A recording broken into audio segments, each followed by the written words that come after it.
मी शत्रुघ्न बिडकर, राज्य मुख्याध्यापक संघ उपाध्यक्ष। सर, आम्ही अखिल महाराष्ट्र मुख्याध्यापक संघ संचलित विदर्भ मुख्याध्यापक संघाने या हिवाळी अधिवेशनामध्ये एक मोर्चाचं आयोजन केलेलं आहे। मोर्चाचं आयोजन करण्याचं मुख्य कारण असं आहे की 14 मार्च 2024चा जो शासनाने GR काढला होता, त्यामध्ये संच मान्यतेमध्ये मुख्याध्यापकांचा 150 विद्यार्थ्यावर एक मुख्याध्यापक असा संच मान्यतेमध्ये दाखवलं गेलं होतं। हे चुकीचं प्रकारचे कार्यक्रम शासनाने केलेले आहेत। त्यामुळे विदर्भ मुख्याध्यापक संघ या ठिकाणी मोर्चाचं आयोजन केलेलं आहे। यापूर्वी 5 मार्चला फार मोठा संपूर्ण महाराष्ट्रामध्ये जे शाळा बंद आंदोलन झालं होतं, त्यामध्ये विदर्भ मुख्याध्यापक संघानं विदर्भातील कळ्याकोट शाळा बंद ठेवल्या होत्या। अशा अनेक शासनानं जे नियोजन केलेलं आहे, त्यामध्ये TET सुद्धा शासनानं नुकतीच आता लागू केलेली आहे। वास्तविक काही कारण नव्हतं। या TETमुळे काय झालेलं आहे की विद्यार्थी कडे शिक्षकांचं केंद्र जे होतं हे केंद्रित राहणार नाही, कारण हे सर्व शिक्षक TETची तयारी करतील आणि विद्यार्थ्यांना शिकवणारच नाहीत। तर अशा चुकीचे प्रकार या ठिकाणी शासन नवीन GR काढून जे काम करत आहे, हे याच्या विरोध म्हणून आम्ही या संघटनेतर्फे आम्ही या ठिकाणी आंदोलन करण्याचं ठरवलेलं आहे। सतीश जगताप, अध्यक्ष विदर्भ मुख्याध्यापक संघ।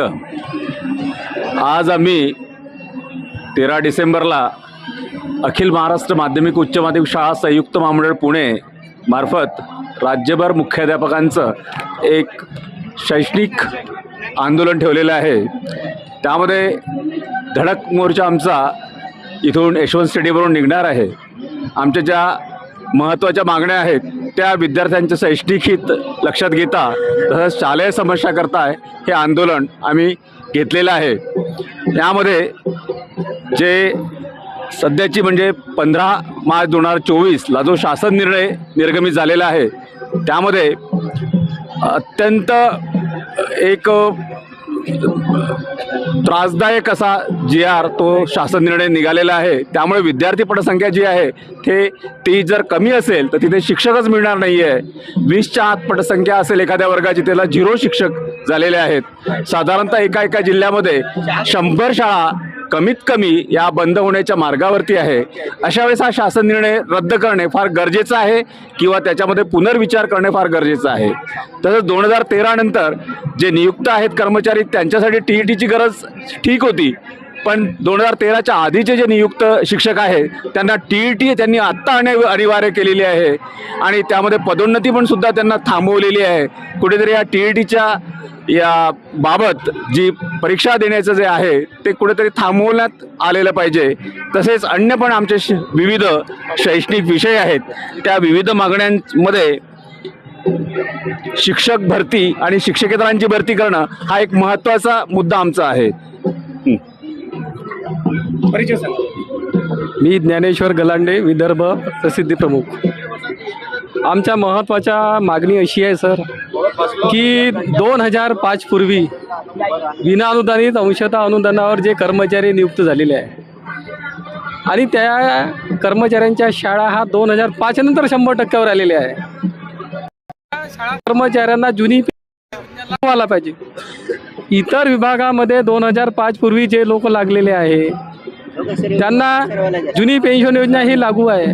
फक्त आणि फक्त हे शिक्षण विभागच असं आहे की या शिक्षण विभागामध्ये ही जुनी पेन्शन योजना लागू नाही।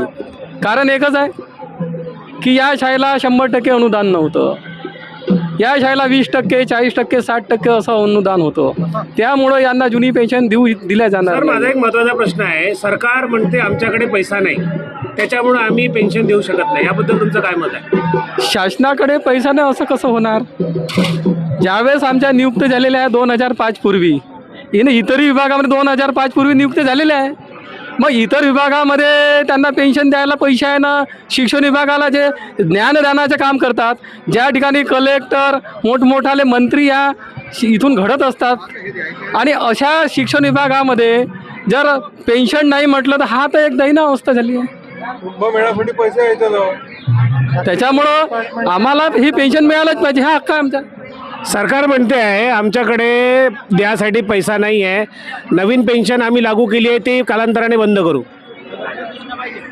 नवीन ही पेन्शन योजना NPS आहे ही 2005 नंतर जे कर्मचारी नियुक्त झाले त्यांच्यासाठी आहे. ते बंद करणार. आमची मागणी अशी होती की 2005 पूर्वी लागलेली आहे नोकरीवर लागले आणि 2005 पूर्वी लागलेल्या त्यांना न्याय हक्क मागणी आहे आणि ती मागत आहो आम्ही. ती शासनाने द्यावी. मागील सरकारमध्ये माननीय शिंदे साहेब मुख्यमंत्री होते. त्यांनी सभागृहामध्ये सांगितलं आहे हत्ती गेला शेपूट राहिलेला आहे. त्यांनी आपलं वचन या ठिकाणी पाळावं अशी आमची कळकळीची विनंती आहे. आणि 2005 पूर्वी जे नियुक्त झालेले आहेत त्यांना सगळ्यांना जुनी पेन्शन लागू करावी ही आमची न्याय मागणी आहे.